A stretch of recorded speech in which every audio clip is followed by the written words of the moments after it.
Taxes. Touchy subject. A lot of people don't want to talk about it. I will. Do you know when you should file them? How you should file them? Monthly?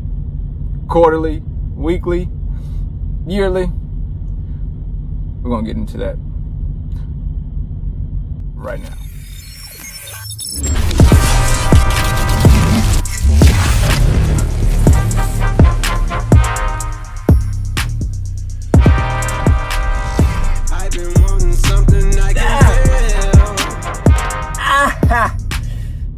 Yeah. That's a good stretch right there, yo. Welcome to another edition of Trucking with Loshawnparks, man. Well, y'all could have been anywhere else in the world, but of course, y'all are here with me, and I appreciate that. And for good reason. You should be here for this, and especially if you have a business, you're leasing,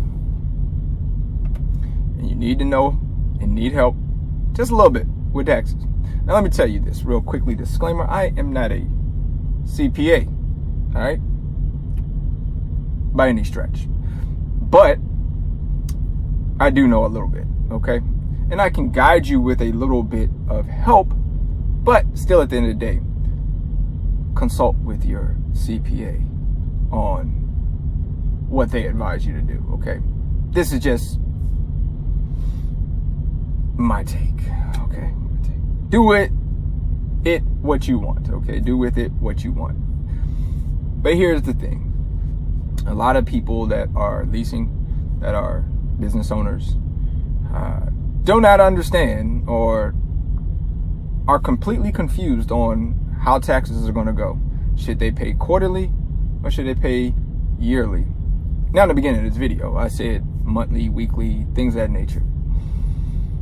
People believe that I have an issue with one truck operations. That's not the case. Okay, I don't have a problem with one truck operations. I do not. But when I stated in one of my videos that one truck operations can't really let me know anything, and that's because I've been there, done that. Okay, that's why. The situation that I'm in right now with me having a fleet, leased, that is, I like it, is that with me also having employees, I don't get the option of quarterly or yearly. I have monthly. I didn't even write monthly, and I have quarterly, and then I also have yearly. So I have three, excuse me.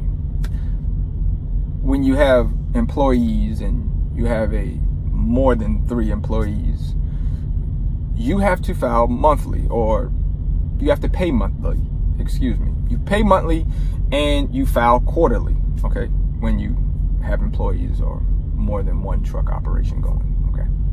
Unless your drivers are 1099, and if they are, I hope that they are contractors who have their EIN number, their business. Just go look at the video about 1099 if you're confused on what I'm talking about. Anyway, if you are a one truck operation, what I see and how I do mine when I was a one truck operation is I never paid quarterly, okay? I think I did quarterly in my first year of doing leasing, and after that I didn't do quarterly anymore. I did yearly.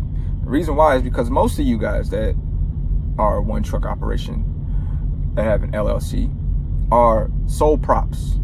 You guys don't know what sole props is? Sole proprietors, okay? Sole proprietors, basically, the taxes falls under your personal social security number. I don't know if some of y'all knew that, but most of y'all are sole props. So the tax liability falls under your social security number. It doesn't really fall under your EIN number, okay? Unless you change your status to an S Corp or incorporation. But if you're a sole prop, you're going to be under your personal social security number. Ding! I just gave a tip right there, right? Maybe a lot of y'all didn't know. But when you are under your personal social security number, similar to you being a worker or a W-2 person, you can file your taxes yearly. And once again, I suggest that y'all do that. Reason why I don't suggest quarterly is because what ends up happening is that at the end of each quarter, you get an estimate payment. So IRS comes back and they estimate that this is what you owe, okay, for the quarter. What people end up doing is they pay this quarterly, and they end up paying too much in the taxes, okay? At the end of the year, this is why so many people get on YouTube and they say, oh, I got a refund back, and I'm a lease operator, and I'm a business owner, and I got a refund, you know, and look at me, look at me. The problem is that you pay too much into taxes off the estimate, and they're just giving you back your own money, okay, that you paid into it. All right, now the catch-22 to this is IRS does have up to 90 days. And I say up to 90 days, and I use that word lightly because we're talking about IRS. They could extend that past 90 days, okay? Just know that, okay? That can't happen. To refund you your money that you have overpaid into taxes. When you run a business, you need all of the capital possible. This is the problem with paying it quarterly. You need all your capital, okay? Breakdowns, tires, things that you need to do with your truck, or just you need to have access to capital in order to sustain a business and keep a business running, okay? So I'm not keen on that. Now, there are some stipulations to not paying quarterly or paying into your estimated tax quarterly. You will acquire a penalty. Now, I know some of y'all are gonna be like, penalty? Oh my God, I'm not gonna do it. I'm trying to be compliant. I'm trying to calm down, be easy, okay? The penalty is not severe enough for you to even get yourself in a frenzy, okay? Penalty maybe anywhere from 50, could be up to 150. Just depends, okay, on how much you've made, okay? That's okay. So it's not severe enough for you to be like, you know what, I'm not doing yearly, I'm doing quarterly. Thing is this too, okay? At the end of the year, I'd rather IRS tell me how much I owe, and then I have that amount of money saved up from me telling you guys to put 5 cents back for every mile that you do for taxes.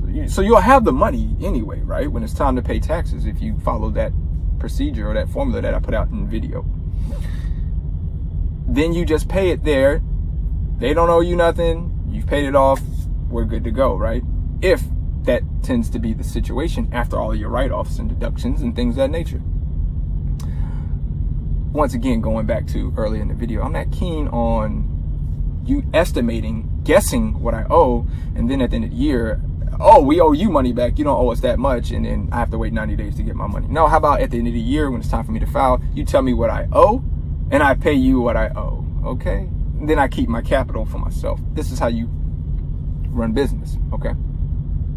Now, once again, I'm not a CPA, okay? So please do talk with your CPA, advise with your CPA on what they feel like you should do. And then you do, I guess, whatever. It's your world, okay? You follow what your CPA say on that, or you can take the advice of what I just gave you. But that's what I found out from doing taxes for now 6 years. Once again, the only difference with me now in a solo truck operation is I don't have that option of paying yearly, because I have to pay monthly, I have to file quarterly for what I've paid into, and then I have to file yearly too. So that's the difference between me and a one truck operation, right?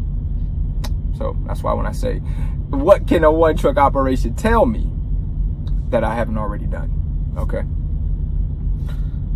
I hope that this has helped y'all in some way, somehow, okay? Once again, follow the step of putting back 5 cents per mile. And if you do the math yourself, and if, let's just say you're a solo truck and you averaging 120,000 miles a year, or you're doing 120,000 miles a year, well, after a year, that's $6,000 that you will have for taxes. And trust me, after your deductions and everything, you won't even have to pay $6,000 to IRS. 9 times out of 10, okay, 9 times out of 10. If you're getting the right deductions and you have a trucking CPA, that's another thing that's very key. You have to have a trucking CPA. Find yourself one that deals with trucking specifically, okay? Once again, dropping some tips for y'all, okay? If you find this information useful, please do like, share, subscribe. Share it. Share it out. Share it to the world. Okay? Share it to the world.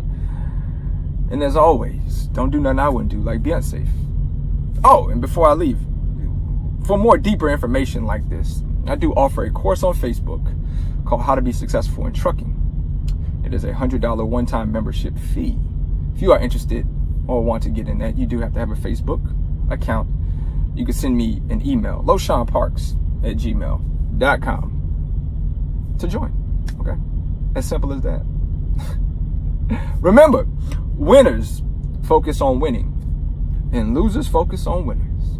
And we're winning all day right here. Trucking with LoShawn Parks. Salute.